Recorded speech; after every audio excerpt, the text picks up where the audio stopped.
बिस्मिल्लाहिर्रहमानिर्रहीम। अल्लाह के नाम से शुरू जो बहुत मेहरबान और नहायत ही रहम करने वाला है। तमाम देखने और सुनने वालों को मेरा सलाम। मेरी प्यारी सी यूट्यूब फैमिली, कैसे हैं आप सब लोग? उम्मीद करती हूँ कि अल्लाह पाक के करम से आप सब लोग ठीक होंगे। अल्लाह पाक सबको ठीक रखे और अपने हिफ्ज़ व ईमान में रखे। तो जी, लॉन्ग टाइम के बाद मैंने किया है जंप बैक यूट्यूब चैनल पे। इतने टाइम से मेरा आप लोगों से कोई कांटेक्ट नहीं था, कोई वीडियो नहीं थी, कोई राब्ता नहीं था।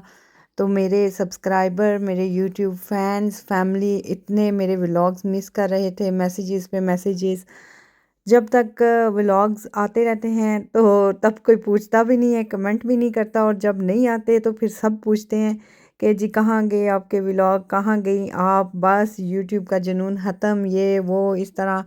तो मुझे मैसेजेस पढ़ के, कमेंट्स पढ़ के हंसी बड़ी आती है कि ये क्या चल रहा है। तो लेकिन जिस सिचुएशन से मैं गुज़र रही थी वो आप सबको नहीं पता थी। तो चलें मेरे साथ मिल के बनाते हैं हलीम, और साथ साथ आपको स्टोरी बताती हूँ कि मैं कहाँ गायब थी, किस लिए मेरे व्लॉग्स नहीं आ रहे थे। और मेरा ये वाला व्लॉग भी थोड़ा-सा पुराना है, 2-3 वीक पहले का है, क्योंकि मैंने बना के रखा था। ये मेरी बर्थडे का व्लॉग है। यहाँ पे मैं हलीम और दही बल्ले बना रही थी, तो ये व्लॉग मैंने बना के एडिट वगैरह करके रखा था। सिर्फ़ इसकी वॉइस रिकॉर्डिंग रह गई थी, तो लेकिन मैं नहीं कर पाई इसको टाइम पे अपलोड, और इसकी वॉइस रिकॉर्डिंग भी नहीं कर पाई। तो इसलिए ये थोड़ा-सा लेट है। चले, मैंने कहा मैंने बनाया, इतनी मेहनत से एडिट किया हुआ, तो चलें आप लोगों के साथ शेयर करती हूँ। और आज है जी 9 मई, और आज की डेट में ही आप इसको देखेंगे इंशाल्लाह। अभी बैठ के मैं इसकी वॉइस रिकॉर्डिंग कर रही हूँ, बच्चे मेरे सो रहे हैं। तो चलें जी, साथ-साथ तो आप हलीम को एंजॉय करें जो कि मैं शान वालों की बना रही हूँ, और साथ-साथ दही भल्ले मेरा व्लॉग एंजॉय करें, और साथ-साथ मेरी बातों की तरफ तवज्जो दें कि मैं कहाँ गायब थी और मैं किधर गई हुई थी किस हॉलीडेज़ पे मैं गई हुई थी। तो स्टोरी कुछ यूँ है, माशाल्लाह से हमारी फैमिली में न्यू एडिशन आया है। एक छोटा-सा नन्हा-सा मुन्ना-सा चुन्ना-सा बेबी आया है। पहले थे बुराक और मुंतहा, अब एक नए बच्चे की भी एंट्री हुई है जिसका नाम है माशाल्लाह से मिकाइल। काफ़ी सारे मेरे सब्सक्राइबर और व्यूवर्स को पता है, फैमिली को तो खैर पता ही था, लेकिन साथ-साथ यूट्यूब फैमिली मेम्बर्स को भी पता था कि मैं प्रेग्नेंट हूँ। और मैंने बहुत ही अच्छे तरीके से सारा मैनेज किया था। एंड तक मैं अपने यूट्यूब चैनल को लेके चली, और टाइम पे वीडियोस अपलोड करती रही, बनाती रही, एडिट करती रही बच्चों के साथ। इतना अच्छा मैंने मैनेज किया। लेकिन एंड पे आके रमज़ान में मेरी तबीयत बहुत ज़्यादा ख़राब रहना शुरू हो गई, क्योंकि लास्ट वीक्स चल रहे थे, और फिर आपको पता ही है कि एंड पे आके कितना मुश्किल हो जाता है, और साथ में स्पेशली 2 छोटे बच्चे हों और ऊपर से हो परदेस। जब भी कोई ऐसा मौका हो, खुशी गमी हो, तो हमें फिर पाकिस्तान की बहुत याद आती है, जहाँ पे हेल्पर भी मिल जाती हैं, जहाँ पे आपके बहनें होती हैं, नंदे होती हैं, देवरानियाँ जेठानियाँ, सास, यानी कि कोई ना कोई आपको हेल्प करने वाला मिल ही जाता है, और ना सही तो कम से कम आपके बच्चों को ही देख लेता है। तो यहाँ पे ये देखें, बुराक मेरे लिए फ़्लावर लेके आया था, वसीम के साथ बाहर गया हुआ था, और आके मुझे विश कर रहा था हैप्पी बर्थडे टू यू मामा।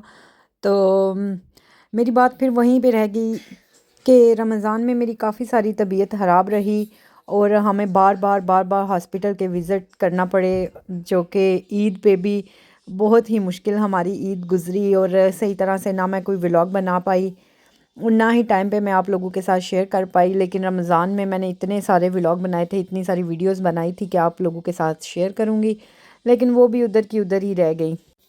लेकिन ये है कि 38 वीक पे आके मेरी तबीयत काफ़ी ज़्यादा ख़राब हो गई, और मैं हॉस्पिटल गई, और कोई भी प्लान नहीं था, ना मैं साथ कोई बैग लेके गई थी ना कुछ। और जैसे ही हॉस्पिटल पहुंची तो जी उन्होंने चेकअप के बाद कहा कि हमें फ़ौरन से आपका ऑपरेशन करना पड़ेगा, क्योंकि बेबी की हार्ट बीट जो है वो बहुत तेज़ है, और साथ में मेरा बीपी भी हाई था। तो उन्होंने तो ज़रा सा भी वेट ना किया किसी भी चीज़ का, बस फ़ौरन से वो मुझे इमरजेंसी जो है ऑपरेशन थिएटर में ले गए। और मिकाइल साहब की बस एंट्री थी। हर चीज़ का एक टाइम मुकर्रर होता है। वो कहते हैं ना कि एक प्लान अल्लाह पाक करता है और एक प्लान जो है वो इंसान करता है, लेकिन होता वही है जो अल्लाह ने लिखा होता है। तो बस कोई भी एक्सपेक्ट नहीं कर रहा था, क्योंकि मेरी ड्यू डेट अभी आगे थी, 3 मई की थी।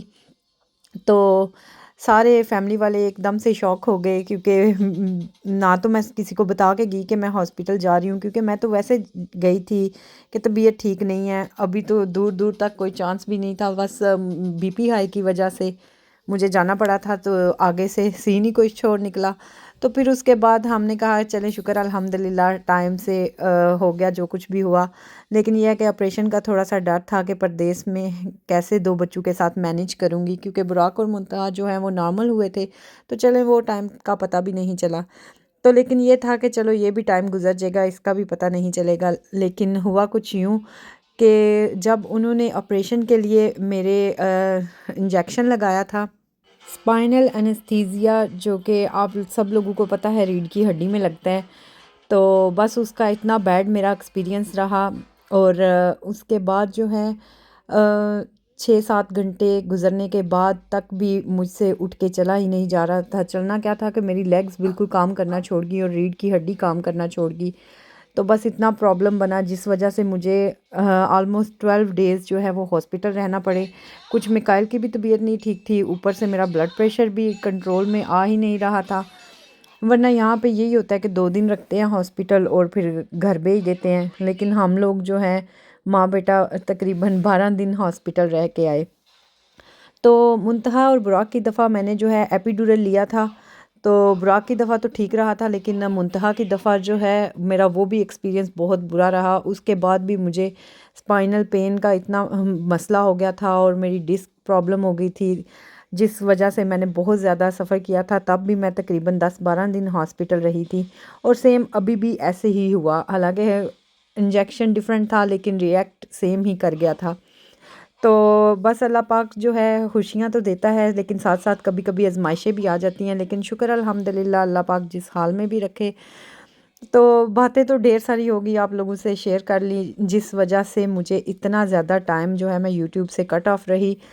तो यहाँ पे साथ साथ मेरी बर्थडे की तैयारी कर रहे थे बाप बेटा मेरे लिए बलून फुला रहे थे, मैं किचन में बिज़ी थी हलीम और दही भल्ले बनाने में।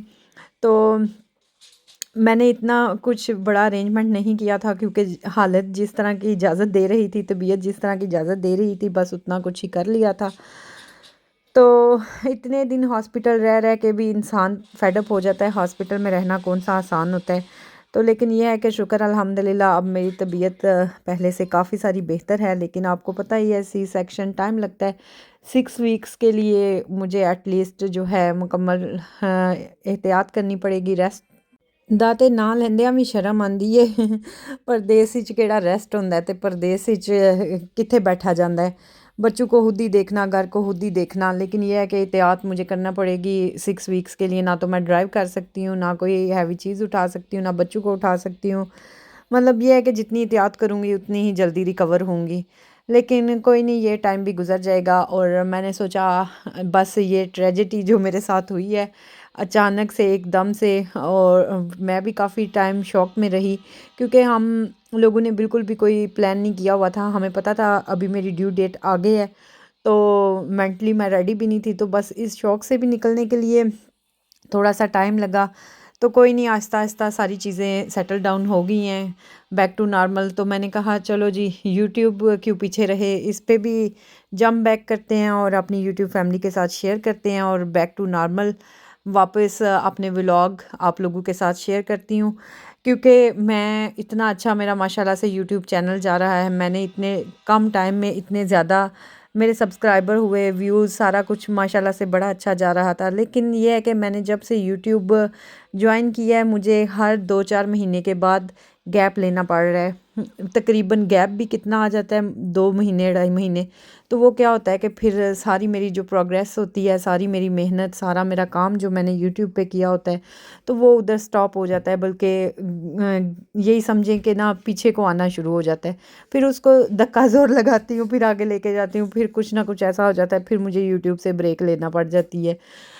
तो अगर मैं लगातार काम करती रहती तो आज तक माशाल्लाह से मैंने आगे कहाँ से कहाँ पहुँच जाना था। लेकिन कोई बात नहीं, वही है ना कि अल्लाह पाक जो करता है अच्छे के लिए करता है।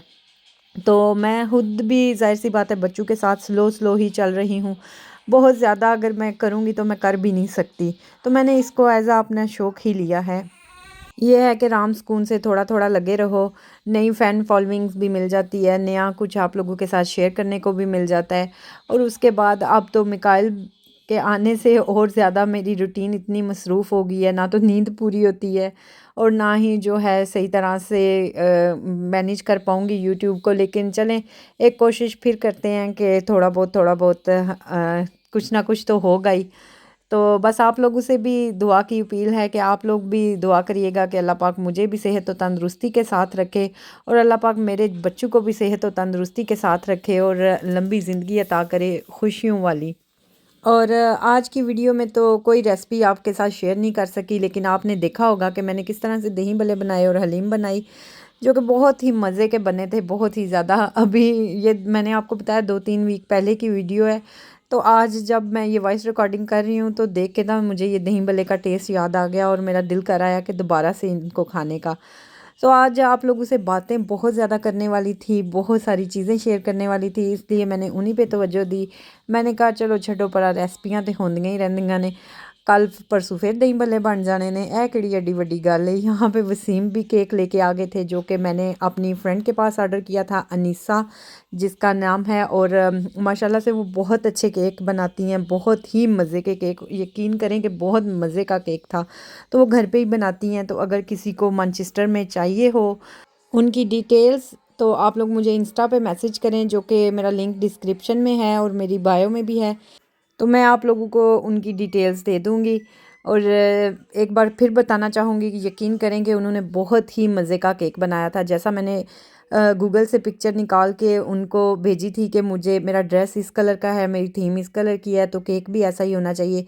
तो यकीन करें जैसा मैं सोच रही थी उससे भी अच्छा उन्होंने केक बनाया। तो थैंक यू सो मच निशा आपी, अगर आप ये वीडियो देख रही हैं, एक बार फिर से आपका शुक्रिया कि आपने मेरी बर्थडे को चार चांद लगा दिए इतना मज़े का केक बना के। तो हम ज़्यादातर जो है केक बॉक्स से केक लेते हैं, तो यकीन करें कोई भी नहीं खाता, वेस्ट ऑफ मनी है। लेकिन इस बार पहली बार ऐसा हुआ कि मैंने और वसीम ने ही इसको सारा ख़त्म किया, 2 से 3 दिन हमें लगे, लेकिन इसको फेंका नहीं है हमने। यकीन करें इतने मज़े का था कि बार बार खाने को दिल कर रहा था। तो चलें जी, ये था मेरा छोटा सा व्लॉग। होपफुली आप लोगों को हमेशा की तरह ये पसंद आया होगा। तो आप लोगों से यही रिक्वेस्ट करूँगी कि प्लीज़ लाइक शेयर और सब्सक्राइब करना मत भूलिएगा। एक बार फिर मुझे आपकी सपोर्ट चाहिए, आपकी दुआएं चाहिए, तो उम्मीद यही करूँगी अच्छे की ही। तो चलें जी, अपना ढेर सारा ख्याल रखिएगा, मिलते हैं अपने नेक्स्ट व्लॉग में, तब तक के लिए अल्लाह हाफिज़।